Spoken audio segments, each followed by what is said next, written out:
Valentines. Written and illustrated by Ted Arnold. Hugly patiently waited for the people child to leave so he could play in his bedroom. He watched the child pick up a pile of colorful folded paper and put it in his backpack. "Time for school, Wallace," said the people mother. "I'm ready," he answered. "Oh, I almost forgot. Here's a Valentine for you, Mom." "Oh, thank you," she said as she unfolded the colorful paper thing. "You're so sweet," she said as she hugged Wallace. "Now, let's go." The mother and child walked out the door. When they were gone, Hugly climbed out from under the bed. One of the folded paper things was on the floor. The people child gave one of these to his mother and got a hug, said Hugly. "I have an idea." Hugly climbed back under the bed and hurried to the secret slime pit. He found Booter playing in the tunnel. "Hi, Booter," said Hugly. "Look at this." With a big smile, he handed his friend the folded paper thing and waited. Booter handed it back. "I give up," she said. "What is it?" Hugly's smile drooped. He went inside the secret slime pit and found Grubble. "Hi, Grubble," said Hugly. "Check this out." He handed the folded paper thing to his friend and grinned. "No thanks," said Grubble. "I have plenty of paper." Hugly sat down with a thump. "It doesn't work," he muttered.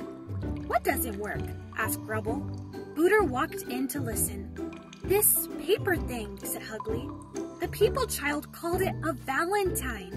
When he gave one to his mother, he got a hug. I thought if I gave it to you, I would get a hug too." "If that's a people thing, you need to put it back," said Booter. "That thing may not work," said Grubble, "but these sure do." He launched one of his folded paper cave bats. It sailed around in circles. The three friends happily played with the cave bats, and played hide and seek, and ate snacks, and explored dark tunnels, and had more snacks, and played tag. Finally, after playing for hours and hours, they returned to the secret slime pit. "Oh no," said Hugly. "I forgot to take this Valentine back to the people child's room. I'd better go now." Hugly hurried to the hatchway that opened under the people bed. He climbed up and peeked out. But before he could put the Valentine back, the people child came into the room. He was crying. "What's the matter, honey?" the people mother asked. "At the school Valentine's Day party, I had cards for everyone but Bernie," he answered. "I don't know what happened. I remember signing one for her, but it's gone. Bernie was so upset. She wouldn't give me a card." "Oh dear," said the mother. But Hugly wasn't listening anymore. He hurried back to the secret slime pit. "Booter, Grubble," he said. "I know why this Valentine didn't work. It will only work for a people person named Bernie." "Oh yeah," said Booter. "Now I see the name on it. Valentines and hugs must be very important to people," said Hugly, "because everyone's really upset. Maybe if Bernie gets her Valentine, things will be better." "It's worth a try," said Booter. She pulled out her tunnel map. "Let's go to Bernie's house." The three friends hurried away. After a long search, they found the hatchway under Bernie's bed. Hugly climbed up and peeked out. Bernie was on her bed, lying in a pile of Valentines. She was crying herself to sleep. Hugly looked around, trying to think of what to do. Then he saw one Valentine in Bernie's trash can. He ducked back down to where his friends were waiting. "Grubble," said Hugly, "make this a flying Valentine." "Okay," said Grubble.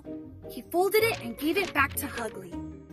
Back under the bed, Hugly launched the Valentine up into Bernie's bedroom. It silently circled the room, then It hit Bernie on the nose. She opened her eyes. What? She sat up. What's this? A Valentine from Wallace? Bernie smiled and wiped her tears away.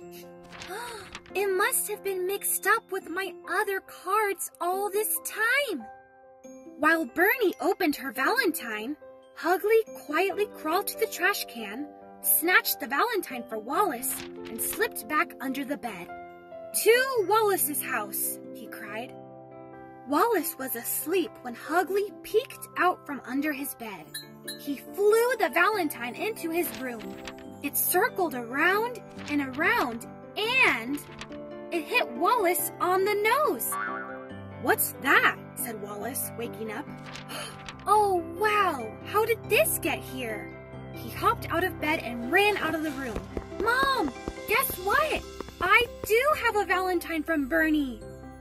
Back at the secret slime pit, Hugly's head was filled with visions of the big hugs Bernie and Wallace would give each other the next day at school. Too bad we don't have any Valentines, he said. Yeah, said Booter. It's nice that a little piece of paper can make someone so happy. Hey, I have lots of paper, said Grubble. And we have all kinds of paint and stuff, said Booter. Let's make Valentines, Hugly cheered. The three friends made beautiful Valentines for one another and traded them for lots and lots of hugs. The